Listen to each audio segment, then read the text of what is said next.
Welcome to Global Risk Show. I am Ece, Community Manager of Global Risk Community and the co-host of our podcast. Looking forward to sharing insights from industry experts with you in each episode. So welcome to the Global Risk Show. Today we are joined by our lovely guests, Sylvia Bruce, Gross and Grant Griffiths. I'm very pleased to have you all here. And before we get welcome to the Global Risk Show. Today we are joined by our lovely guests, Sylvia Bruce, Gross and Grant Griffiths. I'm very pleased to have you all here. And before we get into the topic, could you shortly please introduce yourselves to the audience, and then we can move on to the topic. So let's start with Sylvia. Hi, good morning, everyone, and thank you for this. This is brilliant. I'll keep it brief. I'm a former banking executive with over 30 years experience in leading high-performing teams in dynamic environments. My last position was at HSBC, Director of Global Banking and Markets, heading up a multi-billion-dollar portfolio. I was also the Mental Health and Network Chair, driving various D&I initiatives forward. I'm an integrative counsellor, and that was inspired by my own personal mental ill health to full recovery experience. I'm also an NLP coach and a master. I now work with business, various UK government entities and institute of directors where I'm a member. In that mental health, performance and productivity space, I devise online wellbeing resources. I write for various organisations, and I'm a This Can Happen ambassador. Thank you. Thank you. Grant, could you perhaps go next? Hi, Ajay. Hi, everyone. And it's great to be here. Thank you. And just a little bit on me. I've got, I always like to say 20 years plus. It's a bit more than that, because when I start to say more than that, I think, oh no, grey hair and everything else. But being around the block, as we like to say, where I come from, I've worked, I started out my career in electrical engineering, working on engineering and construction down in Australia. And of course, one of the really big things is about managing risks, and also, how we see that as part of, say, project management frameworks, for example. Anyway, for a little bit of variety, many years ago, I held executive roles in a number of large global firms, and I found myself rotated internationally. Found my way to the UK, where I spent 11 years, and I continued working pretty much in electricity and gas markets through the liberalisation and reforms there in those markets, and getting much more into things like energy trading and risk management as those markets took off. And I worked all around Europe, Africa, and a number of other places, again, predominantly on energy infrastructure, but also on technology, but with a really big focus on risk management.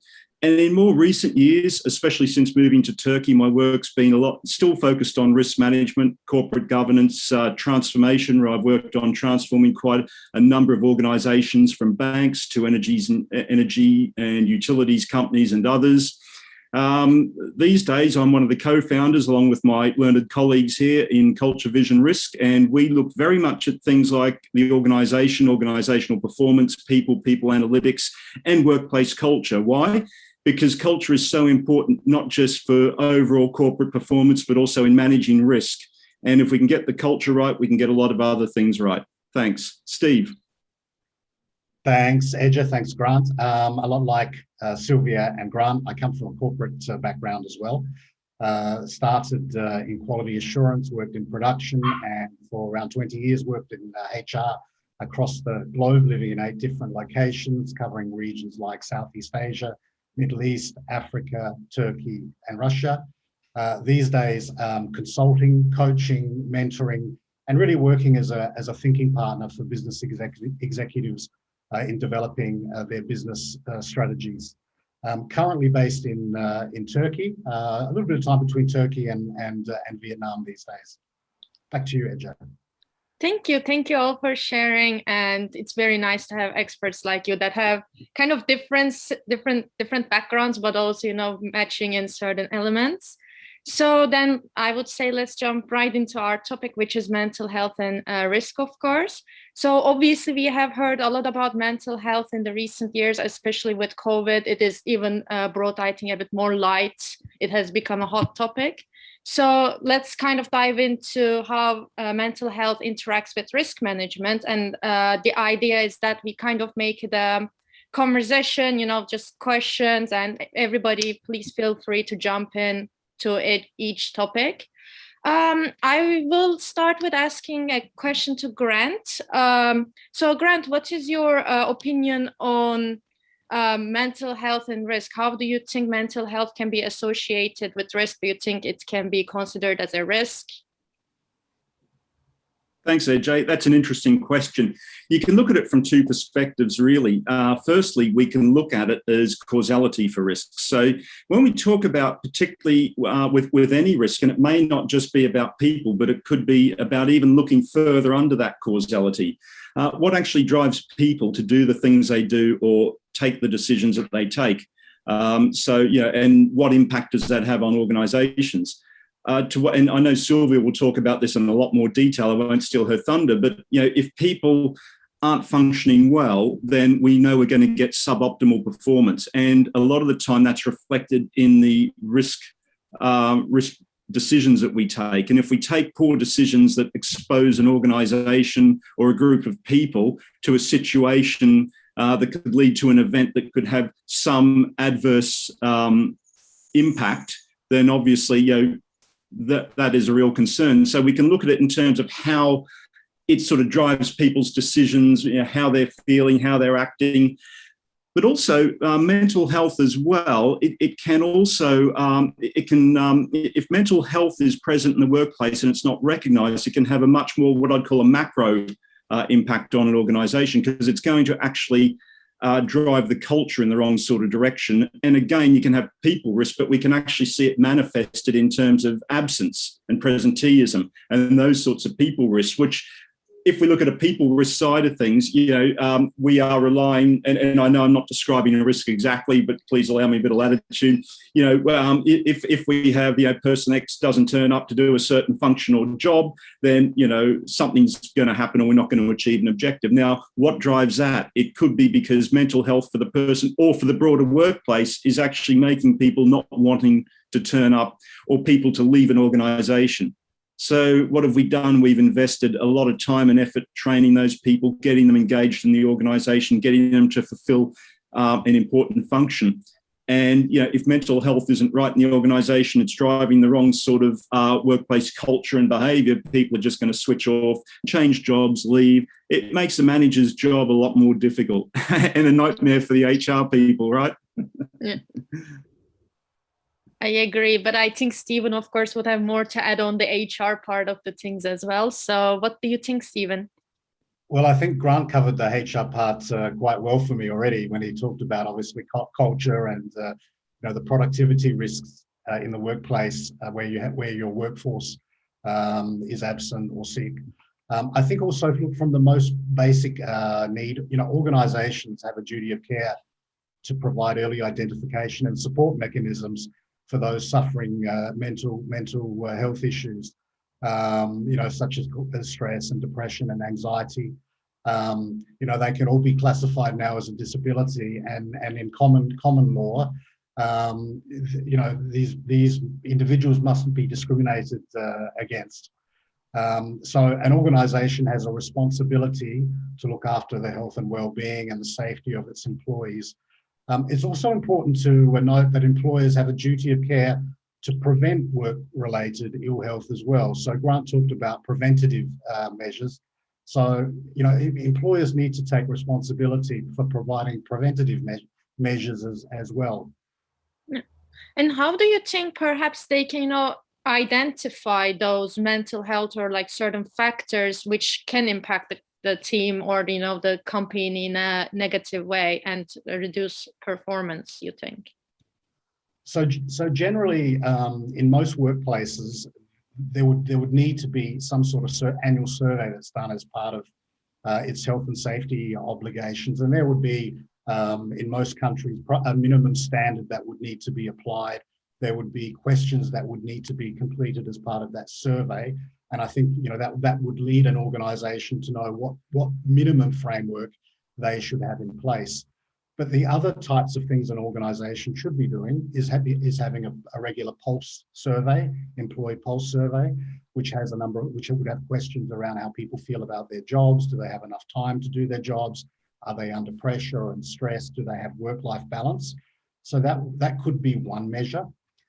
Most progressive organisations would have something which we call an EAP, an Employee Assistance Program, which would basically be a hotline which employees could call if they needed some counselling or if they needed some support. And the good thing about that is that hotline would be independent. So that would put them through to an independent counsellor. And obviously their privacy would be respected through doing that. But the value also of that for an organisation is that an organisation can tap into the trends that they would see. So basically, what are people calling about? What are the most common calls about? Is it about stress and anxiety? Is it about financial health? Is it about family health? Maybe it's something completely different. But that information then allows an employer to target its programs for prevention, for education. So those are two of the ways a company can get data. There are a number of also other basic ways: overtime rates, absenteeism, maybe things that are trending from doctors' visits. So all of those things should be triangulated for an organisation to then understand where are the issues, what do they need to address proactively, and where should they be investing their money. Yeah, thank you for your insight on that. Grant, is there anything you can add to this? Yeah, I think basically what Steve has said, it's really good sort of risk mitigation, really, this level of prevention, so preventative measures. That's prevention's better than a pound of cure, right? And the other thing I think, just to add on to that, and maybe then we can hand over to Sylvia as well, is that also what we're seeing, and something that the three of us have been involved in as well, is culture survey technology. And that culture survey technology is also able to give an organisation insight into how its employees are feeling, and again, where they should target their effort. And that's the culture survey that we work with and recommend actually gives leading indicators. A lot of surveys, employee surveys, give lagging indicators when it's already too late. But the survey methodology and the technology that we've chosen to work with actually gives leading indicators, which then allow an organisation to be more proactive rather than reactive. Sylvia, did you want to say a bit more on that? I believe Sylvia is, she crashed from the call, so we are kind of trying to get her back in because for some reason she got locked in. So in the meantime, I would suggest that maybe we can then go deeper into the HR and the risk part of the topic a bit more, because those are, of course, I believe, your respectively your expertises. So what I will ask is, perhaps, is there a way to measure or identify the risk rather than only with the surveys? More, let's say, not only with the surveys or, more things that involve, but in a more, maybe an automated way, or something that can also help companies reduce the human risk factor, or certain things to make it also more efficient for the company, maybe, if you have any insight on that. Grant? Yeah, I think in terms of it, it still comes back to making sure that everyone is firstly aware that communication, you can't beat good old-fashioned communication. But yeah, then it's a matter of, and I think the question there is very much, how do you align modern technology and other things with communicating and raising awareness? But again, so communication culture. What Stephen was just talking about, using the sort of tool to get an objective perspective on things, that's obviously mapped to a number of key objectives, to the mission, the values of the organisation as well. And that goes a very long way to aligning people. And if you're aligning people to the objectives and to the values and what the organisation lives and breathes, you've got a much better chance of actually getting on top of risks, because why people are going around and they're aware of how they're allowed to act, how they're expected to behave and act, and then how they apply that into their everyday roles.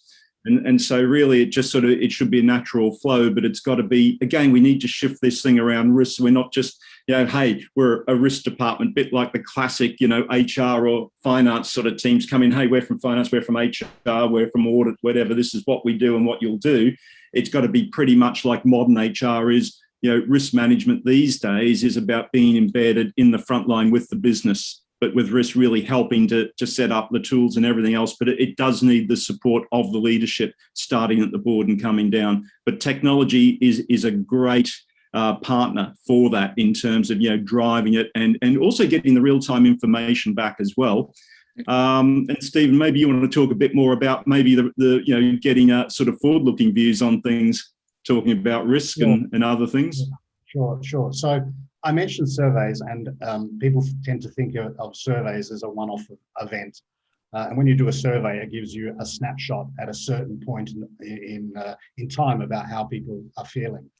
But these days, what progressive organisations are doing is they're using surveys on a more regular basis. They call it taking the pulse of the organisation, or a dipstick survey, where maybe they're going for a smaller sample size, but they're still getting information around how the organisation is feeling on a regular basis and the changes that are taking place. So that's become much more effective these days. It can be set up on a company's portal. Employees can go in there and complete the survey. Maybe it's very short, 5 or 6 questions, targeting the key things.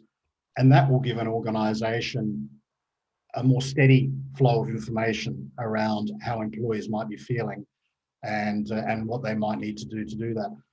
I mentioned a survey that we are all working with called a survey technology called Culture Scope, which surveys the behaviours in the organisation, the behaviours of employees, and it's squarely focused on the culture of the organisation. So what people are actually doing in the organisation, what we do around here, how we get things done. And that's been proven now for quite some time. A number of large multinational companies are using that tool, and that's been used over a long period of time, more than 50,000 employees. And that's something that, as I mentioned, is a tool that's really great for getting a proactive view of the organisation. That would be something, as I said, that we've worked with, and we would recommend as part of our business. So those are a couple of things. I personally believe, and obviously it's more difficult these days when we're not all in the office together. It was easy for leaders to manage by walking around and talking to people and having conversations with people. Not everybody's going to answer the boss around how they're feeling, but I think if organizations work at it and create an environment and a culture where people feel free to speak, it becomes a good way to get some more direct feedback around how people feel.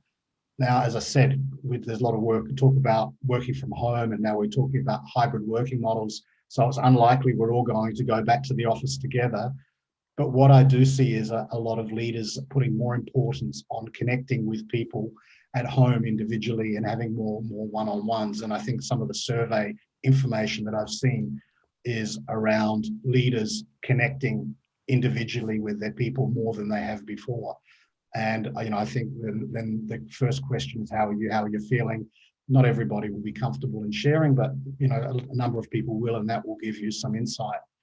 I think the last point is that for a lot of organizations, those basics are not always in place. The thing that shocked me, which I saw recently from a survey from Deloitte, which were looking at workplace trends last year, only 61% are measuring the impact of health and well-being in the workplace. There are 61% of organizations that are not measuring the impact of health and well-being in the workplace, is what I should have said. And I think, obviously one of the calls to action for all organizations is to have those basics in place. And I think, as I started out by saying, there's a duty of care that's expected. And I think that's really the foundation for knowing where you are in terms of the health and well-being of your workforce, and making sure that you're caring for your workforce in the right way. Well, that was very actually interesting to hear from me as well, where you shared your survey that they do not check on their employees, how they are feeling. Yeah. And yeah, it's very interesting to hear, especially, like you would imagine, especially nowadays, that they would pay more attention to that with, all the talks with even reducing the work days to 4 days for the mental health and the productivity of the employees and everything. I actually have one question that I think ties up quite well, as you mentioned, the hybrid working and working from home. Do you think that people's mental health got better or worse? Like in general, do you have any general idea on how that current situation affected people's mental health? So there are two other statistics that I would mention. One coming out of the US, which shows that a survey which shows that before the pandemic, 11% of the population were suffering from, at some point in time in their lives, 11% were suffering from anxiety or depression. Those numbers have now gone up to 33.9%. So basically, the impact is that it's tripled. The other statistic that I saw, again, I think coming out of the US, is that 1 out of 5 COVID patients will suffer from a mental health issue within 90 days of contracting COVID. So when you consider those statistics, I think that really is, again, a call to action. And some of the reasons behind we're all discussing this as a topic, why it's become such a priority for business. And it's no longer just, it used to be probably a HR agenda, but it really now needs to be a business agenda. And it needs a CEO really to lead it as an issue and to be a role model and put time into it as an issue. Because if a third of your workforce are unwell, again, what follows is a lack of productivity and more serious issues further down the track. Yeah, very interesting, because like I remember at the start of COVID, everybody was really happy working from home, like everybody, like, of course there was a adjustment period, but after that for a while it seemed like it was going great. But the statistics, I guess, show otherwise, which is a very interesting finding in my opinion. Absolutely. I heard that Sylvia is still having problem getting in. So as I really want to hear, of course, her side as well, her expertise, I suggest that perhaps we restart the call and continue on with what she has to say. Right? Yep, absolutely. Yeah. Then I will pause or stop the recording for now. And I believe we should be able to get them from the same link. Otherwise, I will send another one. Let's try. Hello, welcome back, Sylvia. And unfortunate that you, of course, couldn't join for a while. We have covered a lot of topics on what drives risk and kind of went into the, of course, mental health and risk, and everybody shared from their own perspective. But we kind of left the area of, how we can prevent or how we can cure mental health as a contributing factor to risk, and some other things you would like to touch upon. So it's yours to talk on.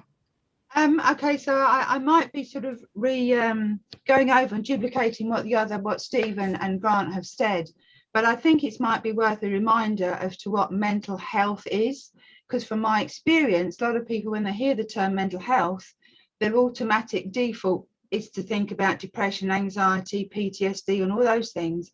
But we're talking about mental health. And if I just sort of briefly give you what the World Health Organization's definition is, it might then tie into what Steve and Grant have been talking about. So mental health, and I read it here verbatim, mental health is not just the absence of mental disorder.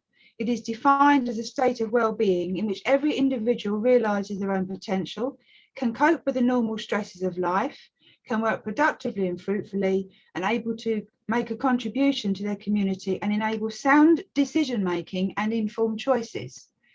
Now, realistically, what that means is that mental health, it affects how we turn up, really, and it affects then the culture of an organisation into how we turn up.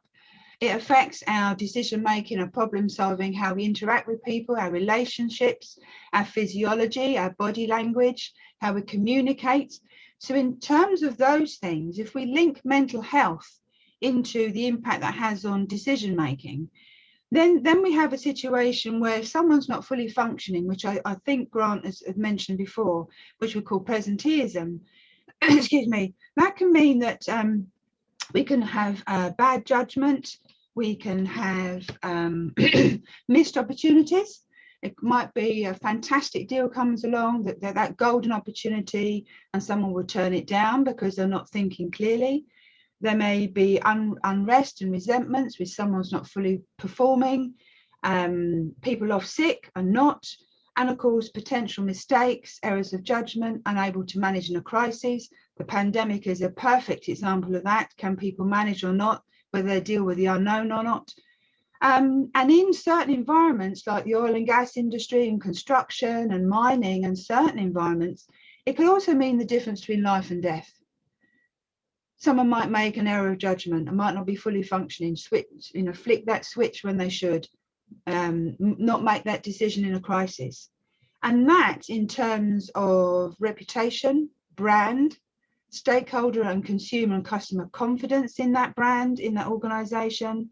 And I imagine that Steve's already touched on this, the costs around litigation, hiring, all the associated costs around HR and employment factors. So that's how then it dovetails nicely into why mental health is a business asset. We can have brilliant products and services and policies and procedures, but at the end of the day, it's the people that make those decisions and make those choices, and also how we turn up. Our body language may say one thing and our voices say something else. So that's really how, in my opinion, mental health is a risk area, how they function on a daily basis.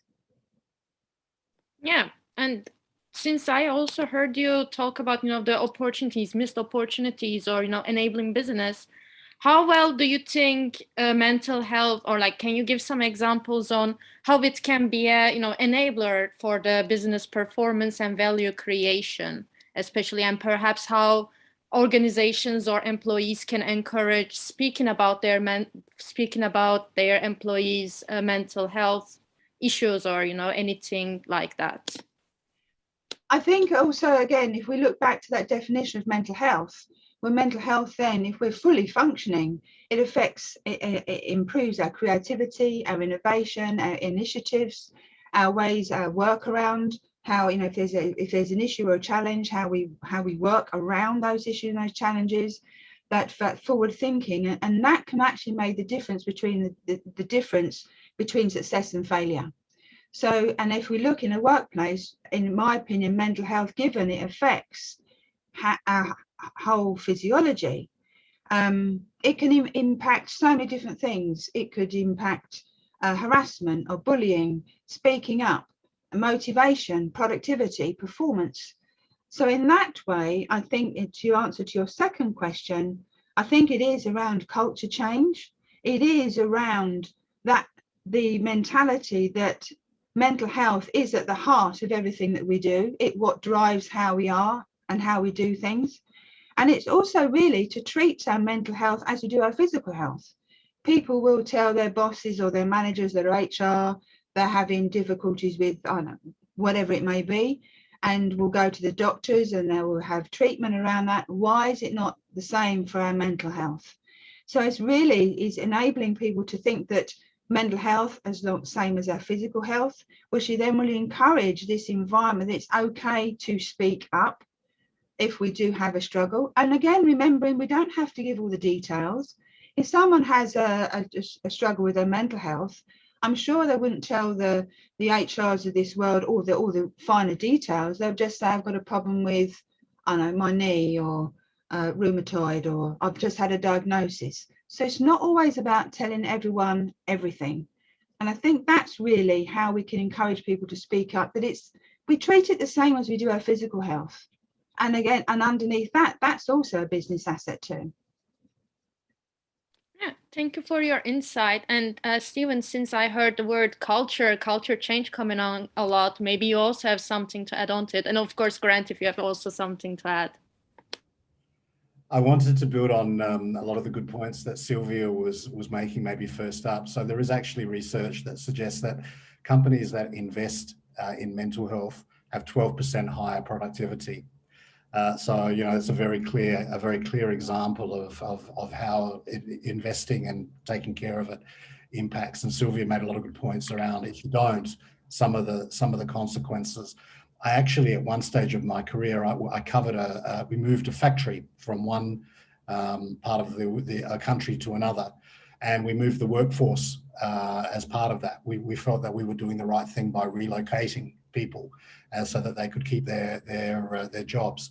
But in moving people, re-establishing their families, getting the factory up and running, when I spoke to the doctor who was based at the factory, he told me that 30% of our employees were on antidepressants as a result of shifting families and working overtime and whatever else. So, you know, that was really rang alarm bells. And when you've got people, again, working with heavy equipment, that was really distressing and concerning for us, for the individuals, but also, you know, the fact that someone might hurt themselves. I think the other thing as well is that if a company is not investing in health and well-being and employees are suffering, then it will also impact a company's employer brand. People will not want to work with that company, so you won't be able to hire good talent, and obviously then that has an impact on the rest of the organisation. So establishing a culture where obviously mental health is not, or health and well-being is not buried away in HR. Sylvia mentioned, I think that, and Grant mentioned, it has to be led from the top. It has to be put front and center in the business agenda. It's not a HR agenda or another functions agenda. Creating a culture where it's safe to speak up, you know, making mental health conversations commonplace and on a par with physical health. I think those are some of the things, you know. The most effective meetings that I was in was when we started the meeting with what we would call a how are you session, where we just talked openly about how we were feeling. Was there anything bugging us? Did we have any work pressure? People reached out and offered to help others. Not everybody speaks or want to speak in that environment, but the invitation is there and many people do. And then that sets the tone for others that might not speak at that meeting, but then they might do something about talking to someone else and getting some help. So culture is extremely important. And the first thing is really around leadership, role modeling, making it safe for people to speak up and making sure that everybody understands this is a really issue. We're not judging people. I like the quote. I think it's, we're all in the same storm, but we're not all in the same boat. So all of us have got different issues in which we need to address in our own way. We shouldn't be judgmental. Those are aspects of culture that really need to be embedded in any business to allow mental health to be proactively addressed. I'd just like to add there that, you know, to Steve's point there about people speaking up about their physical health and their mental health. Many years ago when I was having my struggles, it was easier to talk about my diagnosis on the physical side of the cancer diagnosis rather than share about my mental ill health diagnosis. That's a prime example. It was a lot easier to share one and not the other. And I think a lot of people will do the same, and mental ill health has overtaken musculoskeletal, because how many times have people rung in with a headache or back pain, masking the fact that they're struggling with their mental health. So, you know, the point we're making here that, you know, if we have to struggle with our physical health, we can all struggle with our mental health because we're all human. And maybe one and that's also. Oh, sorry. Can I add something and then I get to you? I wanted to say, just before I forget, what I also noticed, of course, it's not my expertise, was that having like proper briefings and debriefings on the meetings itself, where people ask, no, how are you? And afterwards also proper debriefing on, you know, like, how have you felt, or things like that also tend to help a lot as a small, you know, note. And yeah, sorry for interrupting you, Grant. And yeah, what is your opinion? Maybe it also, if we make a full circle towards risk on that. Oh, thanks, AJ. No, I was just going to say, it's also interesting because, you know, what you said there, Sylvia, is when people don't actually say something, and Steve, you also said it about moving the factory, 30% of people on antidepressants and what have you. It's the things we don't see. And as risk managers, yeah, that's why we need to ask a lot of questions and look at causality and what's really driving things. And often I see this boards and senior executives, and we've seen this played out in a number of parts of the world. they're ignoring risks, or they're turning a blind eye to it and saying, don't worry, the regulator won't catch up with us, or the risk won't happen. It'll be okay. And guess what? Maybe 8 or 9 times out of 10, it's not. It catches up with you. And what happens? Bang, as Sylvia said, reputation. It's then your reputation. And if we look at it from a risk perspective, what is one of the big risks, in terms of category, that's on the agenda for most organisations? It's reputation.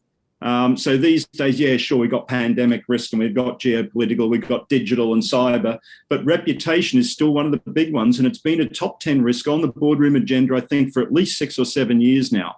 I mean, it's really been up there. And there's nothing worse than, looking at the value of a company tomorrow. You wake up and your tomorrow morning's headlines, and they're not very good headlines either, right? Because something's gone wrong. It's something, could it have been avoided? Okay, maybe not, but okay, from a risk perspective, you can try and work to avoid it or to reduce the impact of it, try and get ahead of it, because there's usually signs and there's usually things you could and should have been doing to help mitigate those risks. Yeah, I agree. And thank you all again for sharing all of your different perspectives. We get to hear one from risk, one from HR, and one more from the mental health perspective itself. And that's very, I think, important to hear from every single perspective.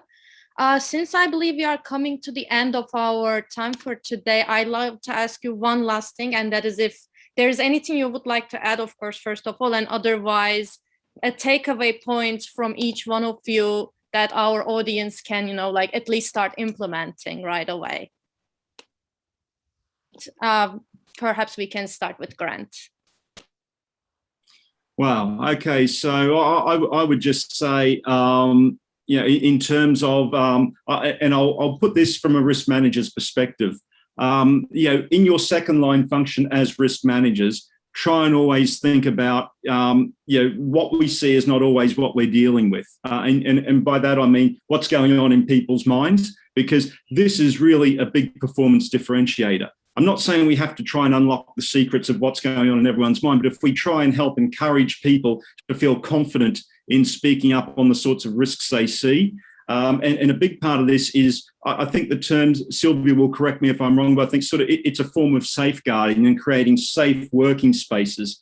We hear this safe spaces, term thrown out around there for universities and what have you, and it comes in a number of areas now in society at large in recent years, but actually in the workplace, the sort of safe space to talk about risk. And that includes, talking about mental wellness as well as physical, and getting people to understand. If people are struggling to make a decision, try and at least get them, to open up, not necessarily about what their problems are, but to open up about the concerns they have, things that could go wrong in the organisation. So that's a little bit the risk manager's perspective. Thank you for sharing. Sylvia, would you like to go next? I think if we bring it right back to the basics in terms of the definition, I think one of the key things for me is to know ourselves and know your team, and just be able to spot those signs, be honest with ourselves when, I'm having a bad day, when things aren't going quite right. And then to have a conversation with myself, what is going on for me? What do I need to do? Do I need some support? Do I need to change a few things? And also knowing your team, spotting the signs in your team. And then following on from that is having those conversations with myself. If I'm having a struggle, what do I need to do? Having a conversation with my team. If I spot something, if their mood's changed, their characteristics have changed, their performance has changed. Of course, bearing in mind, it's not just a one-off, if it's over a period of time. And also how we have those conversations if someone does come to us and say, actually, Sylvia, I'm having a bad day, I'm having a bit of a struggle, what can I do? Great signposting within an organisation so people know where it is, how to access it, and it's available to all. And it also can maintain people's privacy too. Thank you for sharing. And lastly, Stephen. Thanks, Ece. For me, it links back to some of the points that I talked about, but really it's about having a holistic framework in the organisation. So we talked about leadership from the top, having sponsors from the top, having wellbeing champions in the organisation, having a holistic framework that covers mental health, physical health, purposeful health, and emotional health, because they're all linked. making sure that people have access to help anywhere, anytime, because it doesn't just have, it doesn't just strike us at a certain point of time. People will need access even when they're at home. So I talked about having an employee assistance hotline.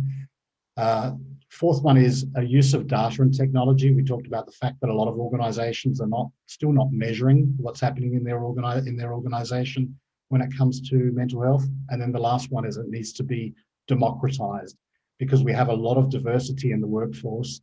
People have different needs. It's not a one size fits all. There needs to be different type of help available.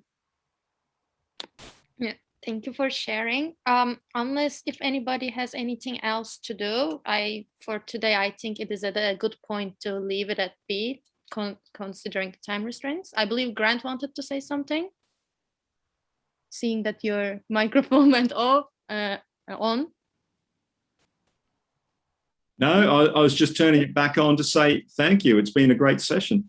Oh yeah, absolutely. It was also great from my side, and I would like to thank all of you for your insights, how insightful especially it is to talk about things like mental health, because we talked a lot about employees talking to their employees about their mental health, and if we are not the ones talking about it, how we can expect it as a topic to talk about it, how we can expect them to talk about it as well, right? Which is a more personal thing for them, of course. And I believe that I hope our audience also feels the same about this call, and that they have learned something from it and take actions towards something that can be improved for the best. So yeah, thank you all for coming, and I would hope to see you next time. Thank you very much. Thank you. Thanks, Sylvia.